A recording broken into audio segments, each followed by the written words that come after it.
my darlings, I'm Sophie Darling and welcome back to the channel. Today we're reacting to episode 17 of series 2 of Apothecary Diaries. Ignore the fringe, I cut it myself because I'm too lazy to go to the hairdressers and I cut it too short.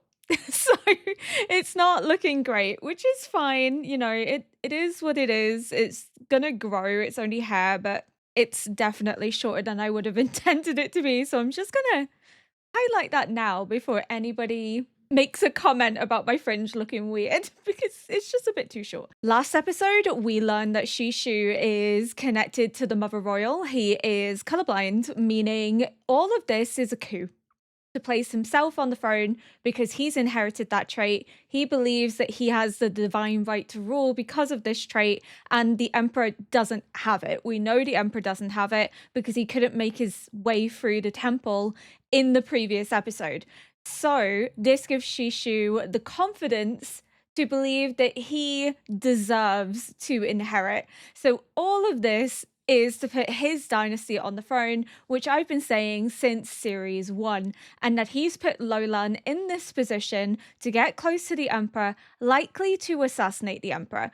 Not to marry him, not to interconnect the families, but to get rid of him. Because the only people that are close to the Emperor without anyone intervening or watching them closely is the high-ranking concubines. It's why he was so adamant about putting his daughter into that position, because she is part of his plan to get rid of the Emperor. Surrey is part of his plan to get rid of the crown prince, Jinshi, and the woman in the clinic is part of his plan to get rid of all the Emperor's heirs in general. So then there is no one connected to this dynasty that could inherit. There is no male heir, essentially. That's what he's trying to ensure. If he gets rid of Jinshi and prevents any of the concubines from having babies, including a son, then he's secured his position of power.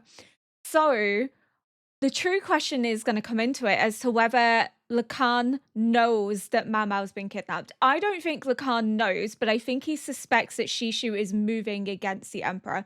Hence the colorblind test. It's proving a theory that he has that there's a potential coup. He's finding evidence for it. I don't know if he would be so calm if he knew that Mau Mau was kidnapped. I think Mau Mau's kidnap serves a twofold purpose for Shishu, in that Mau Mau is the daughter of Lacan. She's essentially equivalent to being a princess.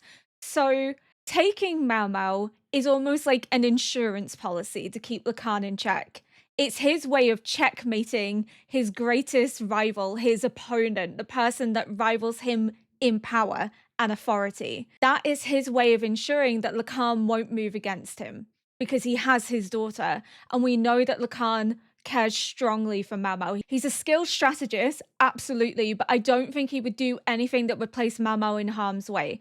So I think the greater purpose is to ensure Lacan doesn't do anything that could potentially ruin their plan by keeping Mau Mau and making it known that they have Mau Mau, but also using Mau Mau as bait to lure out the crown prince, who they know is close with based on her attending him. Essentially, they can then take out the crown prince and keep Lacan in check. But they underestimate them both. They underestimate Jinshi and they underestimate Lacan. I think their plan is that they're going to move against the Emperor, they're going to attempt to assassinate the Emperor, get rid of him, and then have Jinshi assassinated too and secure themselves in this position. And then they will make it known to Lacan that they have Mau Mau.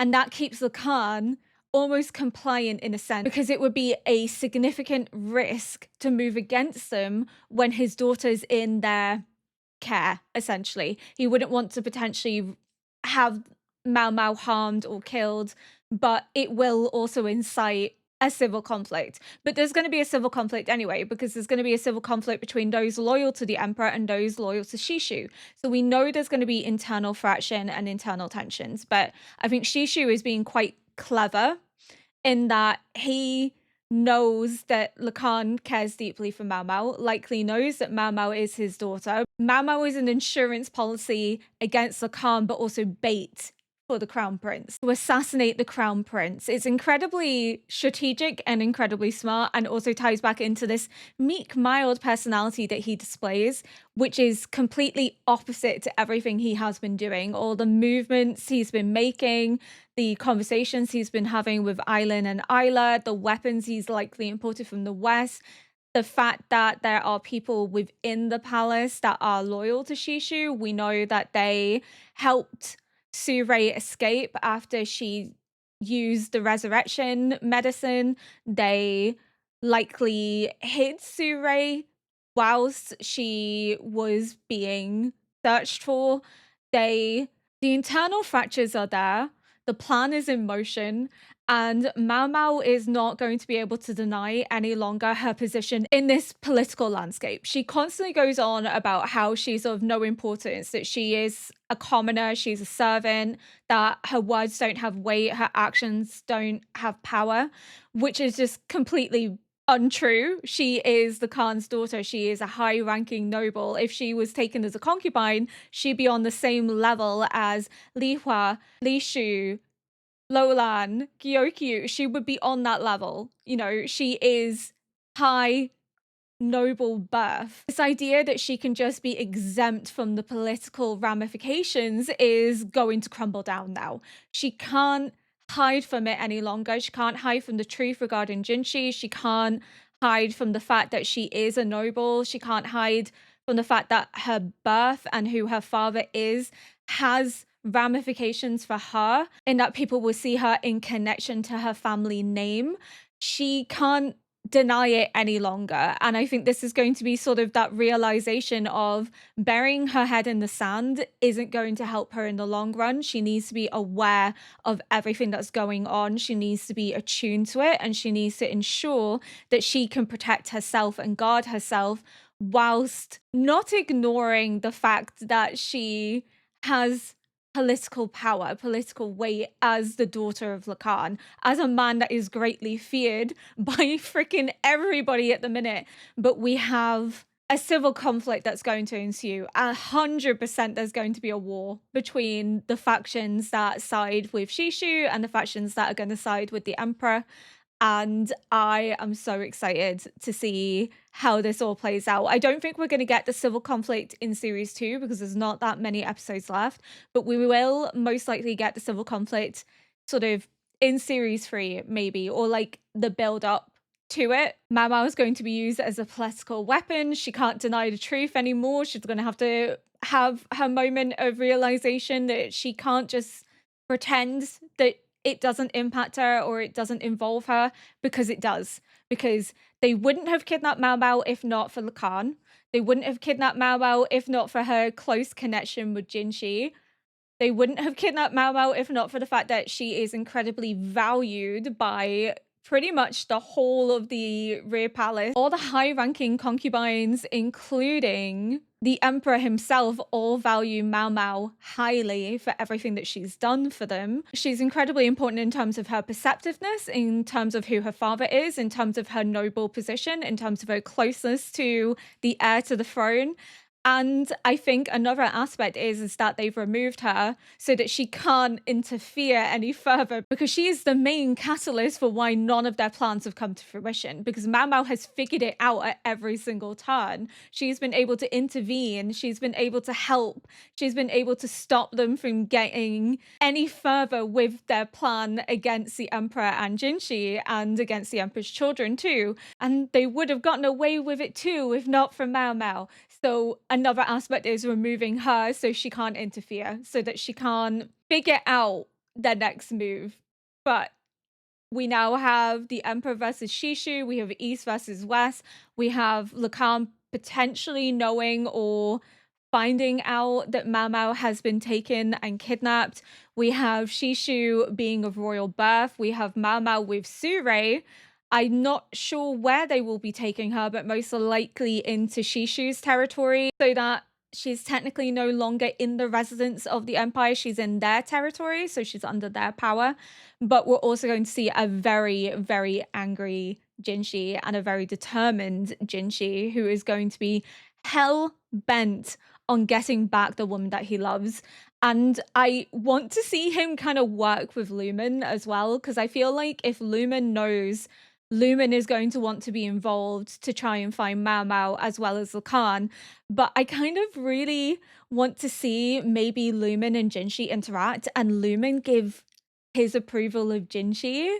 Almost like we've seen everyone give Jinshi their approval of Mao Mao. It would be really, really lovely to kind of see someone from Mao Mao's side of the family, someone that she loves and cares for and sees as her father, approve of Jinshi for Mao Mao. But without further ado, we're going to jump into this episode, and I'm not going to ramble for much further because I really kind of want to see how this all plays out. But I'm so excited. マオマオが帰ってきていないとはどういうことでしょうか。その様子だと、あなたが勝手に連れ出したわけではないよ。Oh, so it's Gyokyu that highlights it to Jinshi. 昨日の昼まではおりました。医局で玉葉様が使う急のもぐさを準備していたそう。 And then she just didn't show up. マオマオが行きそうなところは探して回ったのですが、見つけられず。 They must be so worried. Yeah, this isn't like Mao Mao. And they all know it's not. That's why it's so strange. 誰かの恨みを買ったの He's かしら。 so worried. 恨みならあちこちで買っていそうですね。 Mao Mao getting herself involved in everything. でも、大勢に殴られたりしたらひとたまりもないわよね。ええ、ですが、道連れを作らずに社員が簡単に倒されるとは思えません。 Absolutely, I 100% agree. The only reason she's gone is A, curiosity. She wants to know more about this resurrection medicine. And B, Shisui had been threatened and she doesn't know that Shisui is technically in on all of this, that she is Lolam because she's been used as the reason to try and entice Mao Mao further. Because not just the medicine alone is going to make Mao Mao go with Surei, knowing that her life could be endangered doing so, and especially knowing that Surei was involved in targeting Jinshi and putting his life in danger. So she's not just going to go for that reason. She's going for a combination of reasons, and that is to ensure that her friend that she cares about dearly isn't in harm's way, because she threatened to kill Shisui. She threatened to end her life, so of course Mama's going to want to protect somebody that she values dearly. Because Gyao is 100% correct that she would not go down without a fight and she would take someone down with her. But the only reason she's gone is because she knows that she has to do it in order to protect someone that she cares about, someone that she values as a friend, that she's going to care for quite deeply and affectionately, and also curiosity, but curiosity alone wouldn't have been enough to make Mao Mao go with Surei after everything that's happened. So yeah, I just love that what we're seeing is a combination of all these people that love Mao Mao and care for her deeply coming together to find out what happened to her, because they all value her so much that they know this is out of character for her. And that's what raises the alarm so quickly, is that this isn't like Mao Mao, so we need to take this seriously. It's not just like her to go and disappear when she has a duty to fulfill. So it just really goes to show how much these characters pay attention to Mao Mao, how much they love and care for her, and how much she is truly valued and respected within the rear palace. 理由もなくいなくなったままだと処罰せざるを得なくなる。だがその前に探し出すことが先決だろう。 I mean, you can't punish her if she's technically been kidnapped, right? He's gonna meet Lumen. それよりも聞きたいことがある。マオマオのことですね。ああ、いなくなる前のことを。They are gonna work together potentially. Goodness. What I said in the intro might come to fruition. 翡翠宮で聞いた以上のことはわからないか。 It's not any new information. He's so worried. そういえば、今日はマオマオはいないのか？ Good question. Does she end up being kidnapped with Mao Mao? Or maybe she leads them to a clue. にしてはしつこかったよ。確か疲労回復にいいものをって薬を取り出した後か。 Like the little catnip. 持って行ったのはこれですか？ Oh my god, imagine Mao Mao the cat is what leads to finding Mao Mao. Mao Mao took some of it, right?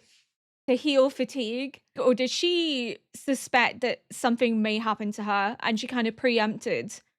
So she's taken it knowing that this could be a potential way for her to be found because of Mau Mau the cat being so persistent to track the smell of it. That might seem really stupid. Might seem like a really, really silly thing to say, but I don't know. It's just the fact that the cat was stuck to her, so the cat may end up being a clue to finding Mau Mau. いいえ、猫の方のマオマオです。ついでに娘も探せるかもしれません。猫探しが何の役に立つのでしょう。さあな。 Trust in Lumen. He is basically Mau Mau, but on crack. マオマオ、どこにゃーにゃー聞かなかったことにしよ Meow. 猫の行動範囲は I そう広く love ない that. の That's です so ね。 funny. They're gonna know that she was at the clinic. う。寝ているというか、酔っ払っている。 It's like catnip. Or maybe it is catnip. 私が持ってきたものと同じです。こちらにも、それと、紙？何も書かれていない。おそらくマオマオが残したのでしょう。しかし、 As 白紙で a は何 clue も伝 that え she ない was here. 確信が得られるまでは語らない。 Is it like invisible まあ ink ま or あ養父に something? 似たというわけか。何も書かれていない But when you ように heat 見え it ます up, が you'll 私 see. あの子が気に入っていた遊びがありまして。 Oh my 文 goodness. 字が Yeah. 果汁や茶などを紙につけて書くと、今回は酒を使ったようですね。ああ、そ So ういえば nobody would アルコール know を that there 何 was 本か anything 持って行 written ってた down. ね。 So she's used it 最 to 初に言ってほしい。 tell Lumen where she is because she knows that Lumen would be able to find her. 猫はこれが好きで酔っ払ったようになるんです。猫が目印になると踏んで利用した A のでしょう clue ね to the note that she left behind. She knows her dad better than anyone. のっぴきならない状況だったのだろうか。さあ、どうでしょう。心配ではないのか。 He knows 心配 Mau です Mau. よ。ですが、私は私にできることをするだけです。気をもん What で good is 他の仕事に panicking? 差し支えがあってはいけません。それに、以前は1年近く音信不通だったこともありますから。 Yeah. He has to trust that Mau Mau can take care of herself. That he taught her everything she needs to know in order to fend. 私も、私のできることを。 And that 失礼 means becoming the prince. Not just Jinshi. Stepping into his rightful role. す様。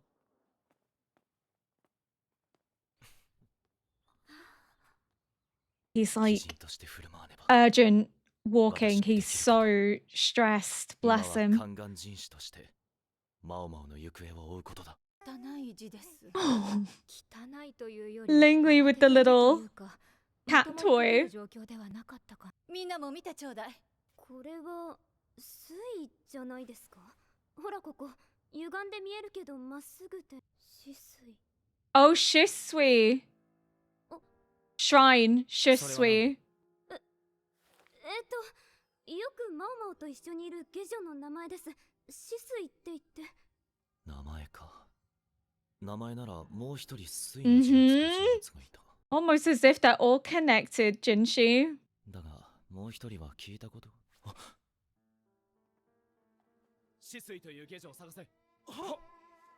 Is he going to maybe speak to Lolan? Does he maybe think Lolan's involved? Oh, he's furious. I've never seen Jinshi that angry before. どこに行くんだろうね。さあね。 The fact she's playing along with it is insane. あの場では水霊に従うしかなかった。もしも断れば、私も死水も危なかった。蘇りの薬に釣られたわけじゃない。何？それにしても、 Only こ part of the こにあんな reason. 抜け道があったなんて。ここは、死水と初めて会った場所の近くだ。 Which makes me think that she was also maybe meeting with her father or Surei here as well. And that's why it's part of where she first met her. 親父、気がついてくれればいいけど。 I love that she has so much faith in her dad. She knows that Lumen would find her or pick up on the hint enough to find her. Oh my fucking god, an underground tunnel. How many people have they been sneaking through this tunnel? Like, in and out? Is this also how she escaped the palace? 様からもらったかんざしだけ。 And she's wearing it! シスイと二人で逃げる算段を立てるべきか。 No, because she's in on it. いつもは子供みたいに賑やかなのに。 I think she feels bad. I think she doesn't want to do this. She feels guilty that Mao Mao's been roped into all this. マオマオ I think she actually genuinely really cares for Mao Mao, but she hasn't been allowed to be who she wants to be, who she really is. こいつらは護衛か。おかしい。 Is it just me, or does Mao Mao look extremely pretty in this episode? けど、 She's pretty anyway, but like, I don't know, just the way her face is animated in this episode. She looks really beautiful. She's scared, she's nervous. なんだ。蛇か。 Ooh, snake. 苦手なのかな。それ自体はおかしくない。おかしいのは。 They're walking side by side with each other.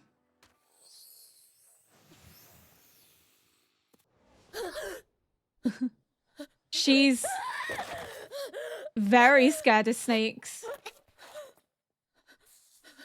Why would Shisui do that? Why would Shisui take care of someone that kidnapped her? That's just proving Mao Mao's theory that they're connected. They're all in on this together. ゆっくり吸って。吐いて。おい、お前。 She's これで helping. はっきりした。言うつもりだ。ただの Proving a 嫌がらせで theory. す。それだけには見えなかったが。水霊。シスイは元からの知り合いですね。 Yep. 何のことを言っている。 Why would she rush to your defense? それと端々に育ちの良さが出ていました。 Mm-hmm. まあ、そうとは思わせぬ行動も多かったけど。そんな下女ならいくらでもいるだろう。何せ、軍師殿の娘がいるくらいだからな。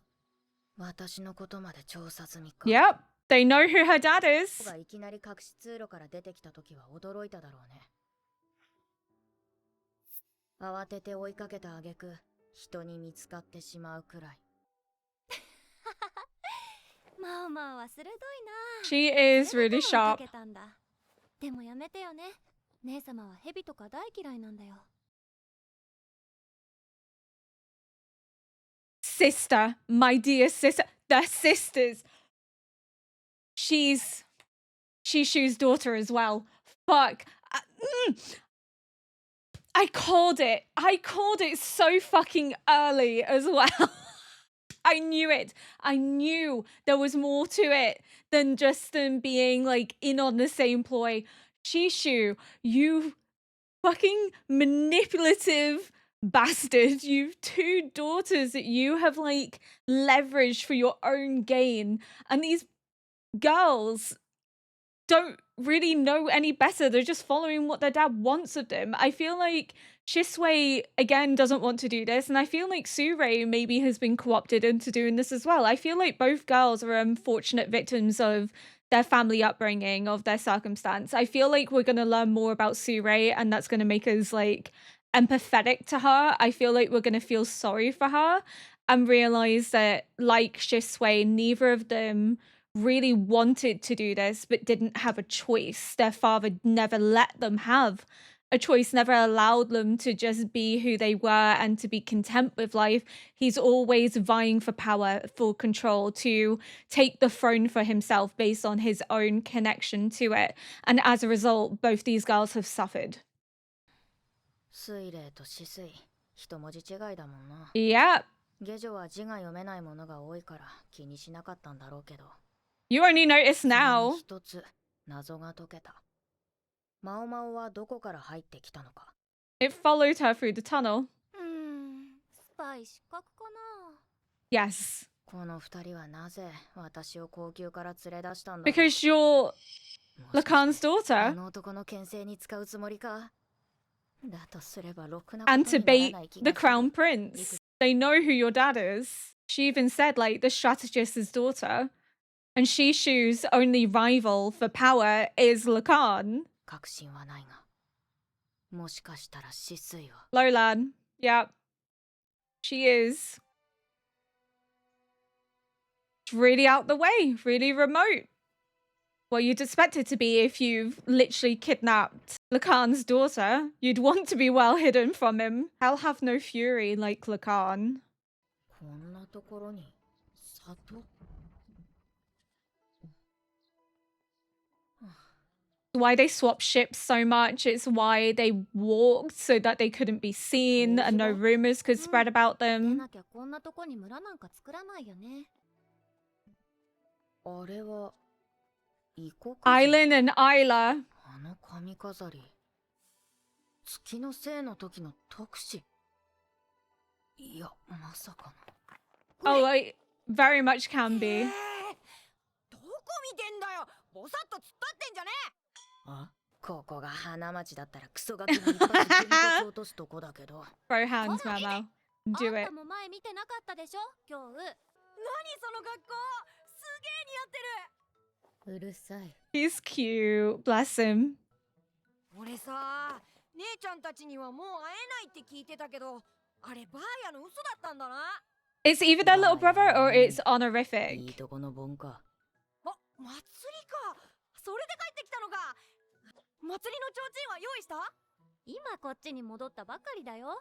いいの残ってるかな。見てみよう。こっち。 Even though Mama's been kidnapped, this is quite a cute episode. Swings and roundabouts, I guess. I think because they're going to humanize Shisui and Su Ray so that we feel sorry for them, that we can empathize with their あれは確 situation. か特使が連れていた護衛の一人。 It's all connected, Mao. なぜ特使が Where do you think they got the guns from? 特使だとご存知なのですか。蘇った後にもいろいろ仕事があったから。 Are they going to take Mao to this festival? Like, あ、 oh, it's a little 探し fox. てきましたよ。このくらいで十分でしょ。いい方好きだね。好きだから頑張って探してきたんだ。いや、探したのは次女だろうん、ありがとう。でもこれを集めたのは京羽じゃないよね。Mao's in the background, like, yes. Oh, remember your あり manners. がとう。どういたしまして。 Oh, he's a sweet boy, and she's a good big sister. う。少しは素直なところがあるじゃない。 Yeah, I think they クソガキから all ただの do. ガキにしてやろ Brat. I think this is indicating that amongst each other they can be kids, they can be their true selves, but perhaps around their parents they can't. ではマオマオは高級の外に出たのか。 Yep, she's not そうか here. もしれません。それから止水という名の下女ですが、登録がありませんでした。そのような下女は存在しない。 Because it's Lolan. ジンス様、漁協 Oh no, is she in labor? This is the last thing they need right now. There's too much going on. So this is the last thing. Oh my goodness. Gyokyu's in labor. Mamao's gone. Shisui's not on the register. The eunuch is disappeared. Like, fuck. Yeah, so Isla is at the hot spring, and we know that they got the guns from the west, and we know that they are the special envoys from the west, and they likely brought in all these items that could be used to perform an abortion. And we also know that they likely also imported the guns because they met with Shishu. So we know that they were in open conversation with him. I believe it was Island, the blue design, that was speaking with Shishu, and it was Isla that was pretending to be both of them. So they clearly are backing Shishu, showing that there is an alliance and the West is moving to take power and control, that they are backing Shishu's bid to be emperor, which is something I theorized but wasn't sure. I didn't know if maybe they had imported the guns without fully being aware of Shishu's ploy, because obviously Shishu's a noble. He could have just said that he wanted them for his display. It wouldn't be unusual for those with wealth to wants something that nobody else has. So I thought initially that was why he wanted them, but now it seems very clear that there is something larger going on, that they are receiving backing from other areas that are potentially going to put money and power behind them. They know that Mao Mao is the Khan's daughter. Mao Mao now knows that she can't just be ignorant to that fact, that she could potentially then be used as a bargaining chip to keep Khan under control, to prevent him from moving against them, because the only other person that competes with them for power that is as powerful as them is Khan. The only person that they fear is Khan. They don't fear the Emperor. They don't fear Jinshi, but they fear Khan. And Mao Mao is their bargaining tool, their bargaining chip. But I think what we're going to see here is the backstories of Surei, Shisui, and their relationship with their parents. I still believe that Surei's mom has to be this banished princess, and we saw her at a grave. So I don't know if potentially that grave was her grandmother's. So the concubine that was never allowed to leave, the one that gave birth but was trapped there when her daughter was taken from her, and then her daughter was raised by that daughter, and then we likely then have Surei as a result of the banished princess. So I think because she's in the rear palace, the grave is likely her grandmother's grave that she's visiting, and that's sort of that familial connection, a reminder as to why she's maybe doing this, to seek revenge against the royal family that destroyed her own, that banished her mother,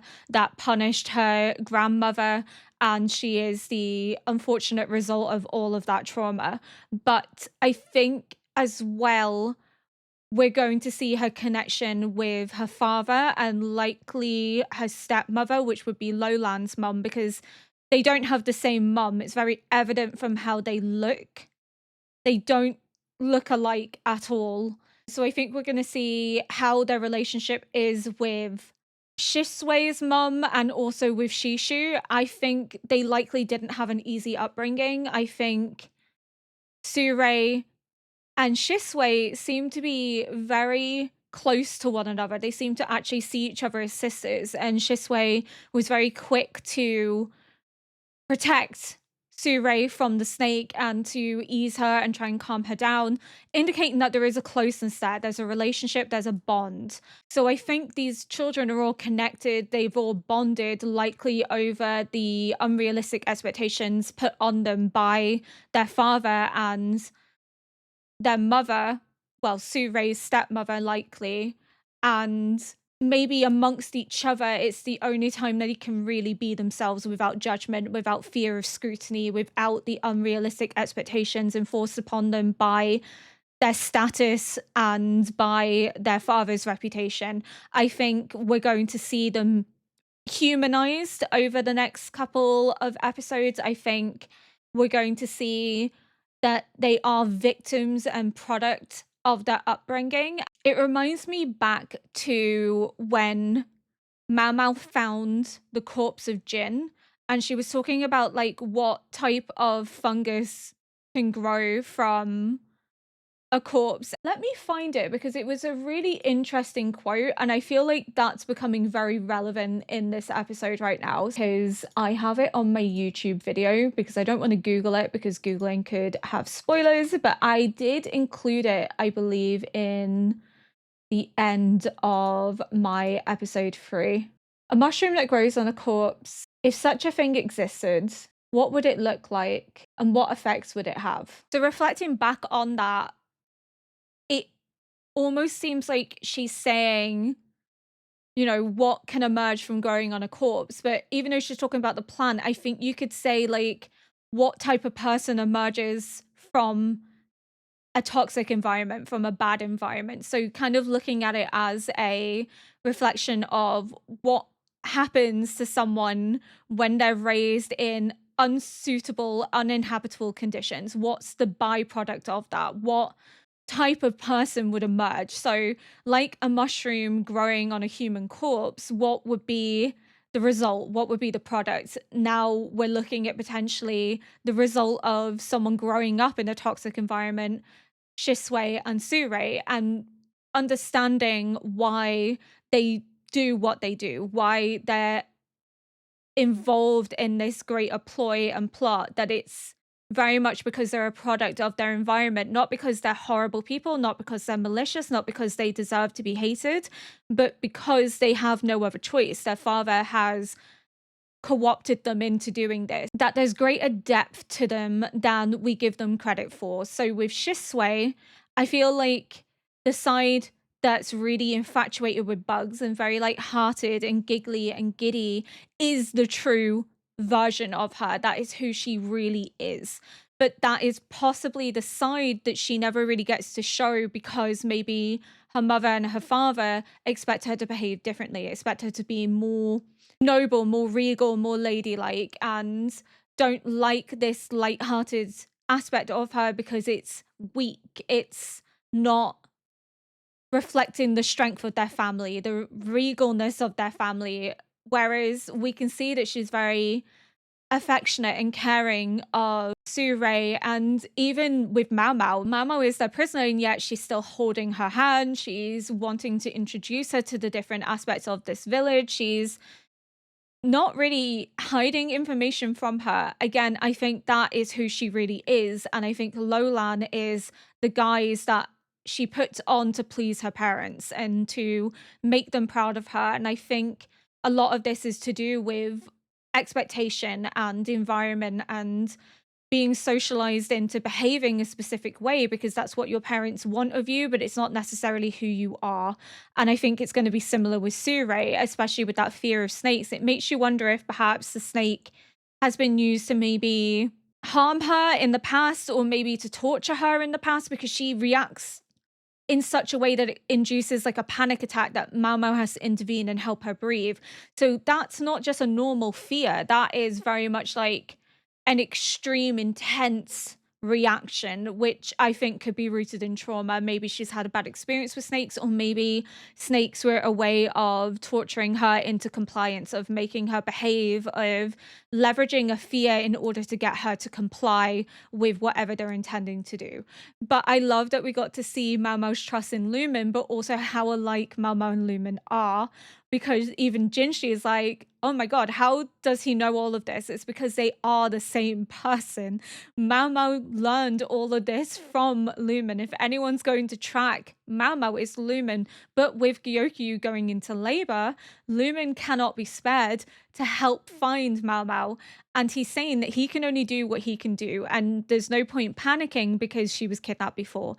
And he can't worry about what is happening with Mao Mao when he has a duty to perform with Gyokyu. He has to focus on what he can do in this moment. There's no point panicking and getting himself worked up and acting irrationally when there's nothing that he can really do with the information he's been given. He has deciphered everything that he can decipher in that moment.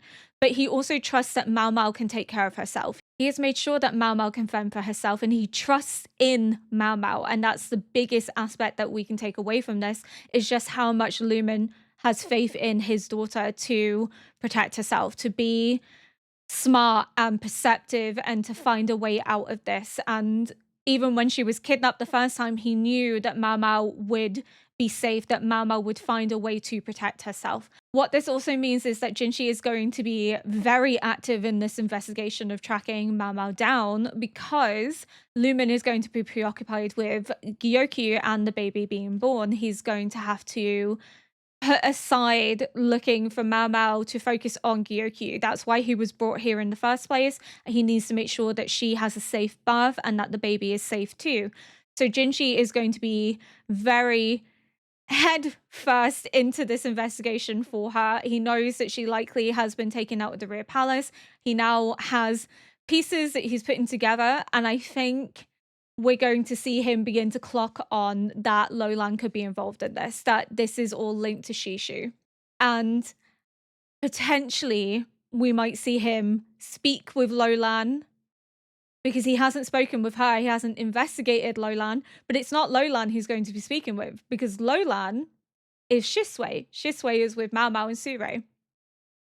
So he's going to be speaking to a fake Lolan, And I think that's when things are going to unravel, that he's going to realize that this concubine has been putting on an act to play as Shisui the servant, but in playing as Shisui the servant, it's not necessarily to get close to Mao Mao. That I think was just maybe a happy accident. I think she never intended to, but she ran into Mao Mao when she was trying to get the kitten to probably take the kitten back outside so that it wouldn't raise questions as to how it got in. But she was caught, she was seen because Mao Mao was there, as well as Ling Li and Gyoku's head lady in waiting, so she had no choice but to continue on the act.